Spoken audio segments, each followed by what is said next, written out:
I don't know about you, but I don't think there's anything more mesmerising than looking into a glitter jar.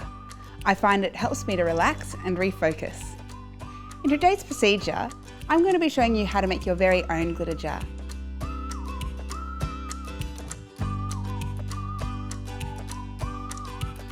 To make your glitter jar, you'll need a glass jar with the label removed, you'll need masking tape, a ruler, a grey lead pencil, a funnel, fine glitter, coarse glitters, a thickening agent like glucose syrup, glycerin or glue.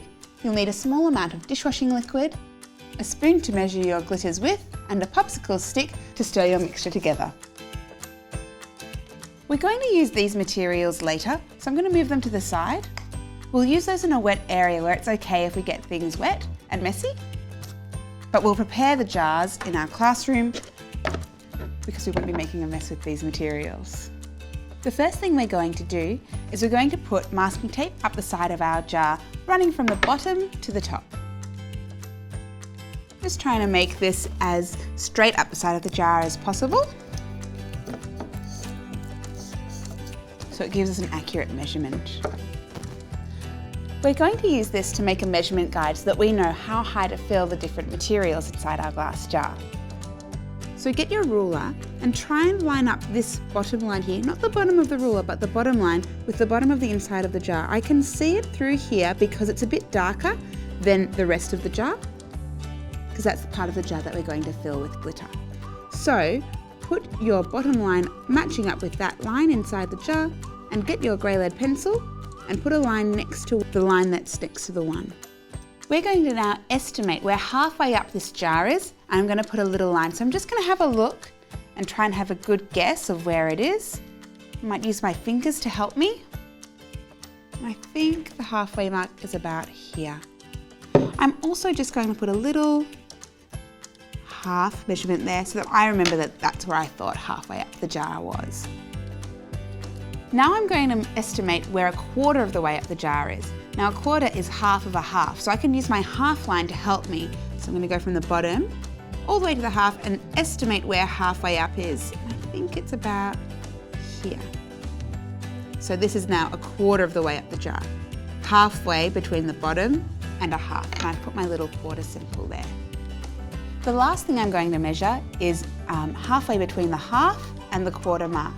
So I'm just going to put a little line there. Now we're going to fill our glitter up to this mark, then we're going to fill our jar up with warm water up to the quarter mark, then we're going to fill with glycerin up to this mark here, and then the rest of our jar is filled with water. So now that we've marked our jar and where our measurements go, we're ready to choose the glitters that we want to use, head over to the wet area and get started on making our glitter jar.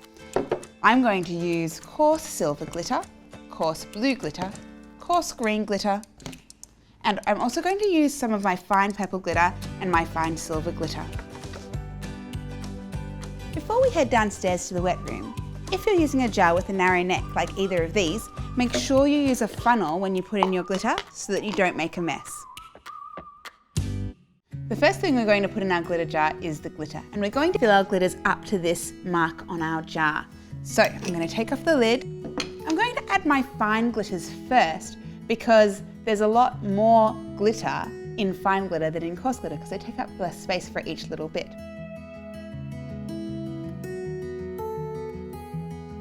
So this is probably just a quarter of a teaspoon. So I'm going to tip that into the jar now.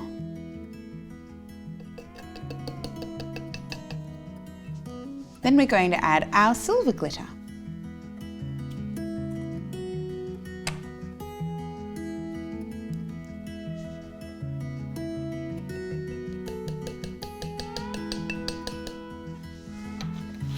Now I'm going to add my coarse glitters. I think my glitter jar will look really nice having both fine silver glitter and coarse silver glitter, so that's why I'm going to add both types of silver glitter. I'm going to do a big spoonful of the silver glitter, and I'm going to try and be careful not to spill it.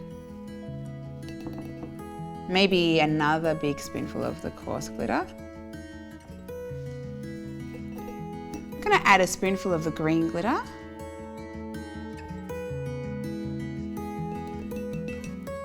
And I think another one of the blue glitter.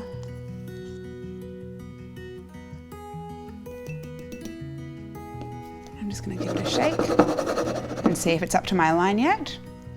And I think it just needs one more scoop, so I'm going to do one more scoop of silver.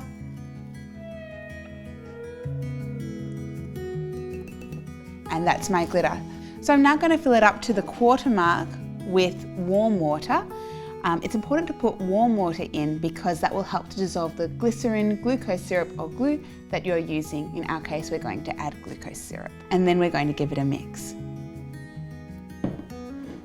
So I've filled up my jar to the quarter mark with warm water. I'm going to give it a quick stir with my popsicle stick just to mix all those glitters into the water, which is looking good. Just scrape it on the side of the jar, not the top, but where the lip is, so we don't lose our glitter.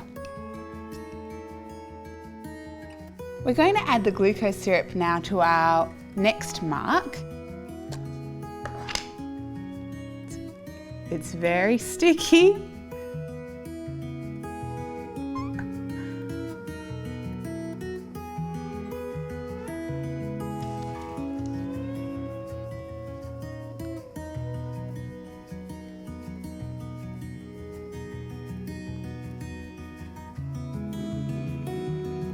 That'll do.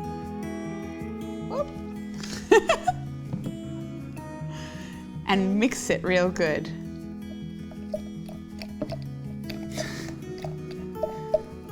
Just keep mixing it until it feels like that glucose syrup is dissolved inside.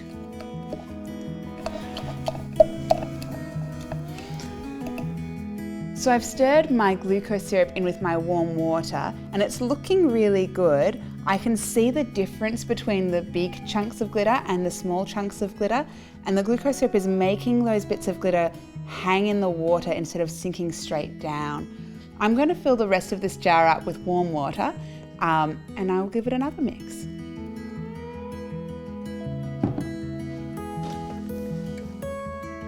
It's looking really good. So I'm going to give it one more mix and just see how it's looking.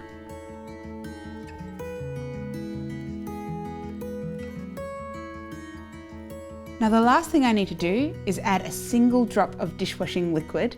This is going to help to disperse the glitter so that it doesn't clump together as much. But I have to make sure I only put in one drop because if I put in too much, it's going to make lots of bubbles at the top and I don't want bubbles in my glitter jar. So just the smallest drop.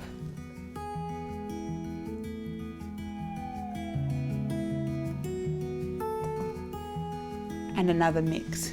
Just a gentle mix, not too rough. And make sure you catch all these bits that are hanging near the top.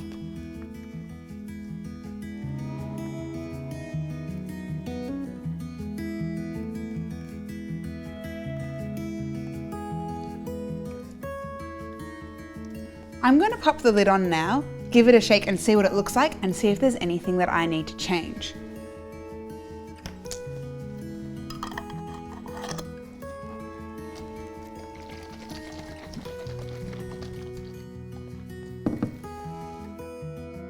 All I really need to do is put a bit more water in so it comes up to the top.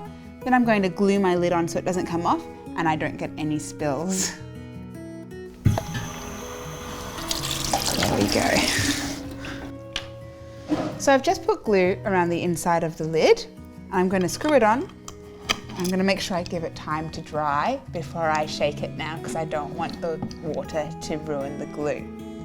Then the last thing we need to do is pull off our masking tape label and there's our glitter jar. I hope that you enjoyed watching my video on how to make a glitter jar and that you find it helpful in making your own. You can adapt my procedure by changing the colours of glitters you use, adding more or less of a material or removing one completely. You could even add other materials such as pom-poms, sequins or food colouring to your glitter jar. I would love to see the glitter jars that you make. Happy crafting!